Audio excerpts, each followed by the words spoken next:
Update now on a high-speed chase which is going on. This is the northeast side of town. You can see that vehicle right there. It's a sedan. It's being followed and surrounded by several police officers. It's the Houston police, as well as the county is out there. They have been on this guy for probably the last 10 to 15 minutes or so, and he just does not want to stop. The question is, what is his plan and what does he want to do? I don't know whether we have Don Armstrong and live in Sky Eye. Not sure who is up there. But once I get word on who is up there, they can give us a little bit further word as well on what's happening. Don Armstrong. Don, are you there? Yes, sir. Okay, Don. Yeah, what can you tell us? I mean, as I've been watching this, it's just he's not really going at a super high rate of speed, but he's certainly moving along at a clip that he clearly doesn't want to stop. No, does not want to stop. And as you can see, the sheriff's car just joined in on this, mainly being chased by HPD. I think that's the way it started. We're coming up here on the Beltway, and as you can see, it looks as though that car is going the speed limit, to be honest with you, Art. Yeah. It first was reported as a slow speed chase, but it's neither high nor slow. It looks like it's going the speed limit. We don't know why this car is being stopped or had tried to be stopped and why they are on the run. But obviously, as you can tell, that they're not pulling over for the number of deputies that are behind them, as well as Houston police officers. This is, as you mentioned, going on now for about 10, 15 minutes. And at one point, just before you came to us, an HPD car pulled up next to it. And then this particular car, it looks like a silver Volvo, if I'm not mistaken, actually tried to, I wouldn't say sideswipe it, but moved over into the lane that the police car was in. So they backed off. But as you can see, other cars, other police vehicles are up ahead of them and behind them. So they're obviously not going to lose this chase.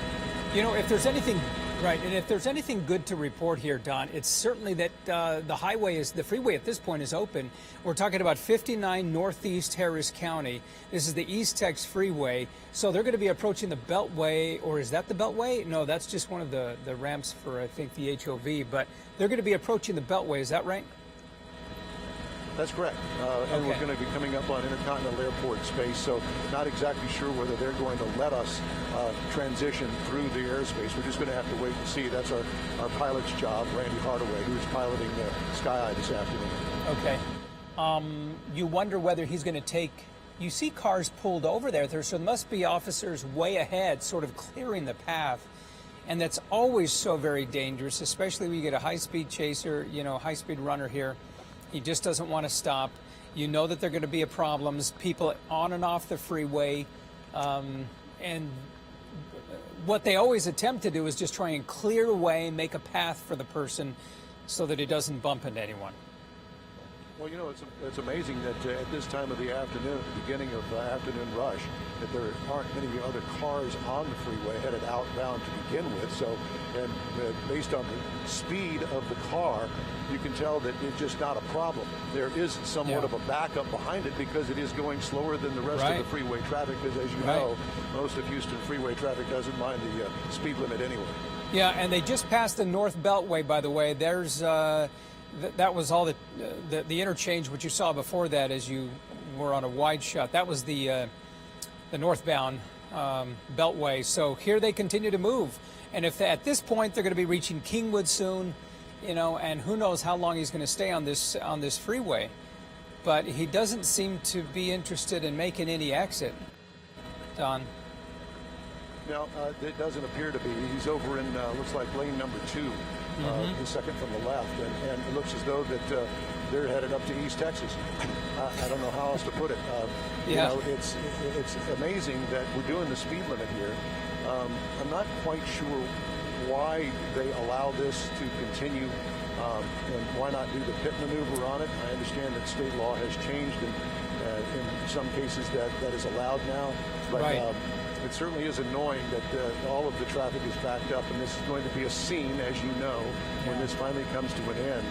And it just really puts a crimp in the afternoon drive. Well, and they certainly had opportunity to do it, Don, as we watched the Houston Police Department as well as the county. They had surrounded this vehicle. They were right there on the side of it, and they could have easily done a pit maneuver because no one was in front. But apparently they just have to be very, very careful, especially at speeds when they're traveling at 60 miles an hour or higher.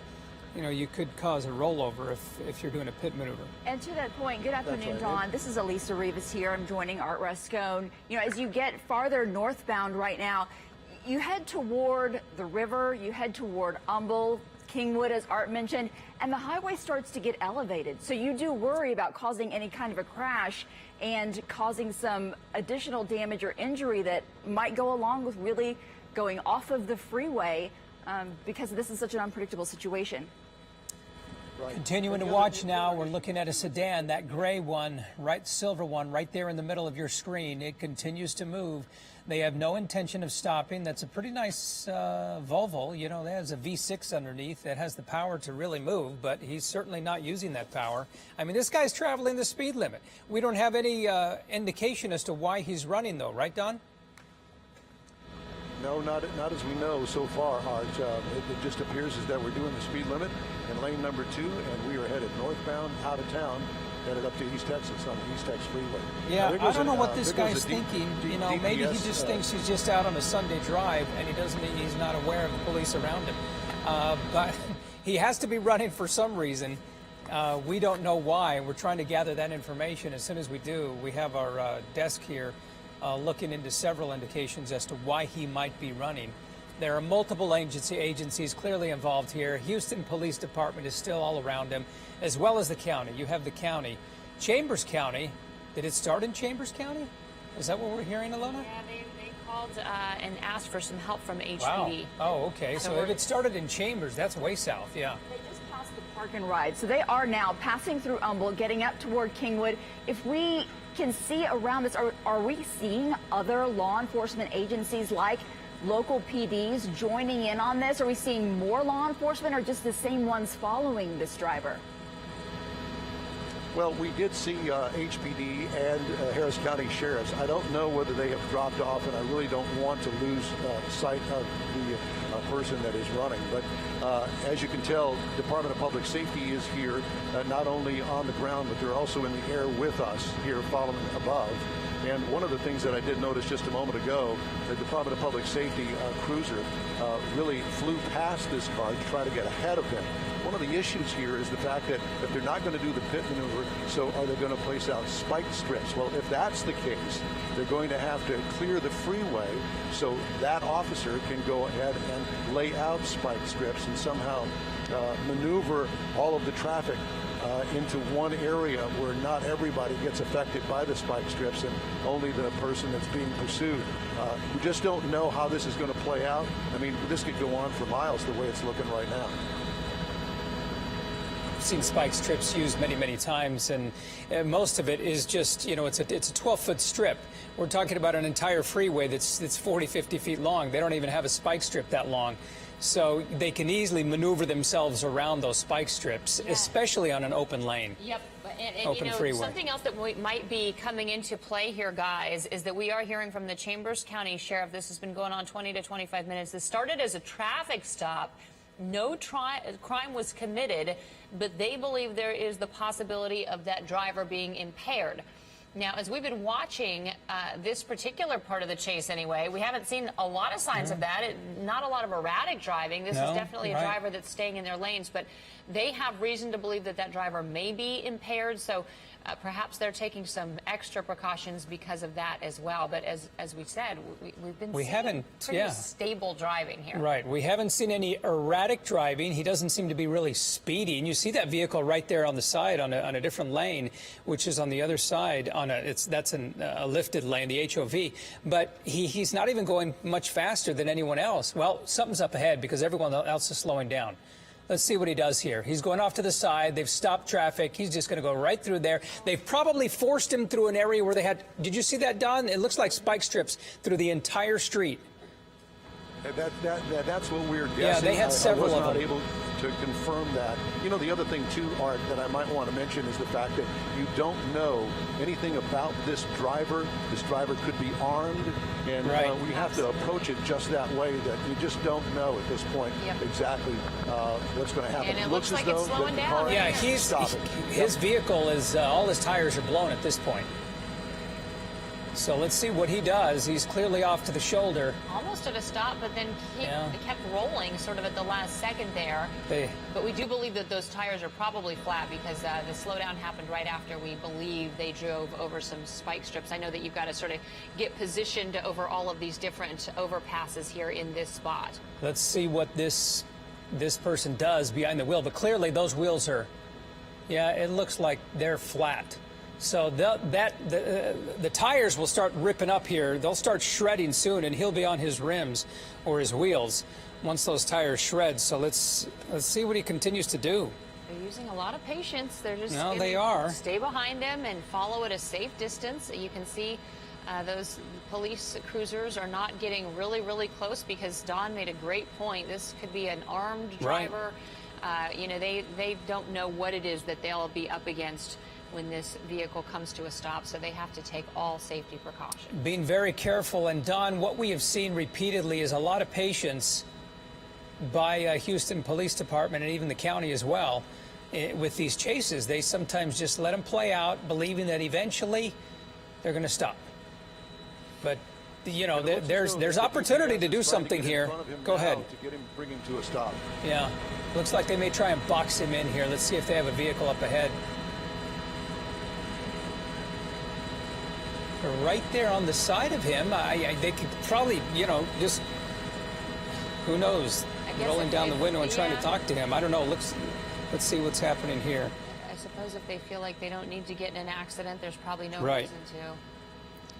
So they are probably wanting to make sure that this person does not exit the freeway. On the freeway, you're kind of trapped up there. There's retaining walls, but it looks like he's going to go for the exit, perhaps. Look at the big pickup they have there. It has that front-end grille. That's like almost a ramming vehicle. Yeah. They have it all prepared. Yeah, that was Kingwood Drive that we just saw, right? Yeah, they're getting ready to exit here. If that's the Kingwood outlet stores right there on the side. So they have it blocked. They're going to stop him. They have the guns drawn. They're telling him, they're yelling at him right now. You can see with their motion of their hand. And this person is totally surrounded at this point. Yeah. Multiple officers, multiple agencies surrounding. There's no place to go, but he's going to try and go. There he goes. He's going to go right around the officers. Well, that was attempt number one to stop him. Actually, number two, because the spike strips certainly didn't work. Getting off of the East Tex Freeway at Kingwood Drive exit, as we saw, they are still really staying close to him, trying to get him to pull over. Well, let's see. Oh, okay. All right. Now, this is where stupidity really comes into play here. Now he has reversed his position on the feeder, but there are so many officers around him. Ooh, they finding ways through. I think they missed a chance. They probably could have put that vehicle right there in front and stopped him, but he is going now the opposite direction on the feeder. He's clearly blocked by all of those other vehicles. No chance. Now he's going into the outlet store. Area right there. This is off of Kingwood Boulevard, right there, just off the feeder. Yeah, this is obviously a spot where we're going to find plenty of other people, plenty of vehicles parked. And so, you know, you certainly hope that people get the word that there's something going down and they need to stay inside and stay safe until this comes to an end because, you know, the officers are specifically not, engaging him with their vehicles. They're not causing accidents. Yeah. They're just trying to let this peacefully play out, but it also looks like there's some employees out there at this U-Haul location that are probably sort of unaware of what's going on. There they have. They've come out with, they're trying to open the door now. Well, I'm sure they have. You saw the guns. The guns are drawn right there on that driver. Let's hope that he stops. They have the driver's door open. They're going to probably yank him out at this point. That canopy is sort of in the way. We're not able to get the complete picture, but it looks like this may be over and he doesn't have a chance of taking off once again. Don, are you having a different angle? Well, the best that we can do right now because of this canopy that's over the scene here, we're going to come around. And it looks as though that they're having a struggle with him. Wow. Got him on the ground now. Got him on the ground. This is where the potential impairment probably comes into play because most people with that many guns on them probably would have popped out of that vehicle, but they literally did have to physically drag him out of that car. And now you can see these officers getting handcuffs on him and making sure that he is not armed, or she. We haven't even gotten a good picture of who this driver is. And again, if you're just joining us, this all started as a traffic stop, but no crime committed to begin with. They had reason to believe that this driver may have been impaired. It looks like this might be a woman, Don? Yes, it looks like it may be a woman. She obviously is in tears. She's now handcuffed, and they are going to get her up, and they will search her. You may have to even bring in a female officer to do that. But at any rate, she does not, I really can't tell whether or not she is impaired, but there is a good possibility that may be part of the problem here. I'm not sure. Boy, this is rather a surprise ending. We did have another chase come to an end pretty recently with a woman, but that's actually pretty few and far between with as many of these chases as we have covered. Yeah, Eric Barajas here, just relieved Art, and yeah, luckily this came to a peaceful end. As far as we know, we didn't see any damage to other vehicles. No one was injured.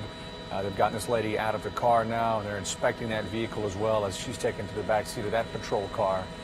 But this always could have been a lot worse, and that's the silver lining here, especially on Houston streets and what we've seen in the past. Absolutely. Don, we were talking about this as the chase went on. It looks like they're using some sort of a blanket there to be able to conduct a search on this woman and maybe even get her seated there. But just a lot of patience that played out throughout this chase that went really across much of our city up on the north side, and cooler heads prevailing the whole time, right?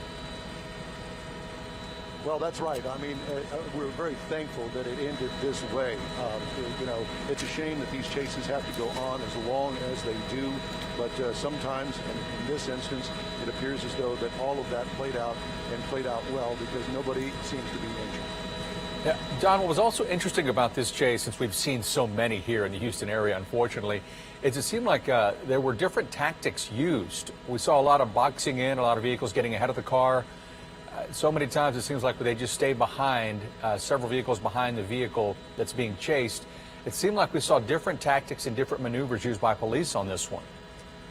What you also have to understand, Eric, is the fact that you've got multiple agencies involved: Houston Police Department, Harris County Sheriff's Department of Public Safety, and who knows who else is there.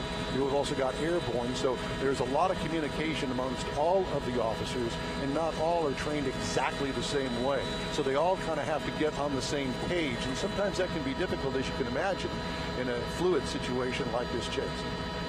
All right, we want to mention as we continue our coverage here that you are now watching Eyewitness News at 4 p.m. And if you are just joining us, we'll get you caught up on what's happening here. We believe this chase started in Chambers County, and the Chambers County Sheriff says that a crime was not committed to begin with here, but they had reason to believe that this driver could potentially be impaired. As the chase continued, they called HPD to provide some backup. And this is where we saw this play out. Right along the East Tex Freeway, past Beltway 8, up through northeast Harris County. And Don was just talking about some of those tactics, all those different agencies and authorities staying some distance back. And then at one point, they managed to get the 59 totally closed and get spike strips across every single lane of that freeway so that no matter what, this vehicle was going to end up running over those spike strips. That's actually a pretty incredible feat because they're having to call up ahead and get all of those lanes closed down. We saw a total stoppage of the traffic there. And it worked very effectively because right after that happened, this went from probably a 60-mile-an-hour chase to about 15 miles an hour, and we saw it end really right after that. Yeah, again, luckily, no damage as far as we know that we could tell from watching this chase for at least more than the last half hour. So good news there as well. Yep. Okay, well, let's get some more breaking news right now. We'll get updated on that car chase a little bit later on. For right now, the Texas Education Agency has suspended the Rhodes School on Wallaceville Road for fire.